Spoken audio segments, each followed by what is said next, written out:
Welcome to Weapon History. We're unlocking the stories behind the world's most legendary arms, from ancient steel to modern firepower. Hit like and subscribe to join the army of history buffs. Let's dive in.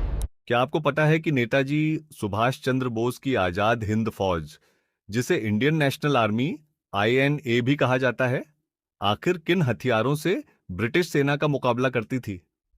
दिलचस्प बात यह है कि INA के पास एक जैसी आधुनिक सेना वाला हथियारों का भंडार नहीं था। उन्हें जापान से मिले हथियार, ब्रिटिश सेना से कब्जे में लिए गए हथियार और भारतीय सैनिकों द्वारा साथ लाए गए हथियारों के भरोसे लड़ाई लड़नी पड़ी। तो आइए जानते हैं आजाद हिंद फौज के प्रमुख हथियारों के बारे में। सबसे पहले बात करते हैं राइफलों की। INA के सैनिकों का सबसे आम हथियार था जापानी अरिसाका राइफल, जिसमें टाइप 38 और टाइप 99 मॉडल शामिल थे। ये बोल्ट एक्शन राइफलें थीं जो मजबूत और भरोसेमंद मानी जाती थीं, लेकिन एक बड़ी समस्या थी। दोनों मॉडलों में अलग अलग कैलिबर की गोलियां इस्तेमाल होती थीं, जिससे गोला बारूद की सप्लाई संभालना बेहद मुश्किल हो जाता था। इसके अलावा कई सैनिक जो पहले ब्रिटिश भारतीय सेना में थे, अपने साथ ली एनफील्ड दशमलव 303 राइफल लेकर INA में शामिल हुए। यह राइफल अपनी सटीकता और विश्वसनीयता के लिए प्रसिद्ध थी।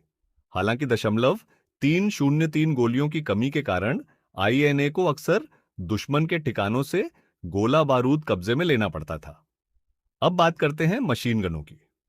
आजाद हिंद फौज को जापान ने टाइप 96 और टाइप 99 लाइट मशीन गन उपलब्ध कराई थी। इनका इस्तेमाल दुश्मन पर लगातार फायर कर अपने साथियों को आगे बढ़ने का मौका देने के लिए किया जाता था। जहां भी मौका मिलता, INA सैनिक ब्रिटिश सेना की प्रसिद्ध ब्रेन गन भी इस्तेमाल करते थे। चूंकि यह भी दशमलव 303 कारतूस चलाती थी, इसलिए ली एनफील्ड राइफल के साथ इसका उपयोग आसान हो जाता था। अधिकारियों और कमांडरों के पास अक्सर जापानी नंबू टाइप 14 पिस्तौल होती थी। माना जाता है कि नेताजी की सुरक्षा टीम के कुछ सदस्य भी इसी पिस्तौल का उपयोग करते थे। भारी तोपों और टैंकों की कमी के कारण INA को गुरिल्ला रणनीति अपनानी पड़ी। वे जापानी टाइप 89 ग्रेनेड डिस्चार्जर, जिसे आम भाषा में नी मोर्टार कहा जाता था, का इस्तेमाल करते थे। इसके अलावा जापानी हैंड ग्रेनेड भी उनके पास उपलब्ध थे। बर्मा, इम्फाल और कोहिमा जैसे कठिन इलाकों में लड़ाई के दौरान INA ने जंगलों का भरपूर फायदा उठाया।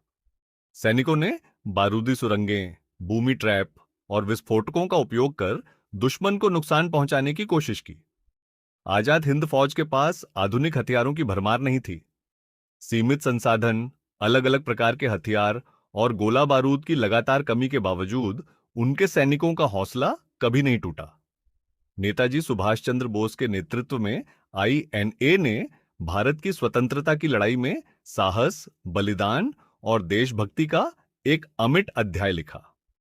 अगर आपको यह जानकारी पसंद आई हो तो वीडियो को लाइक करें, चैनल को सब्सक्राइब करें और कमेंट में बताइए कि अगली वीडियो आप किस ऐतिहासिक सैन्य विषय पर देखना चाहते हैं। जय हिंद।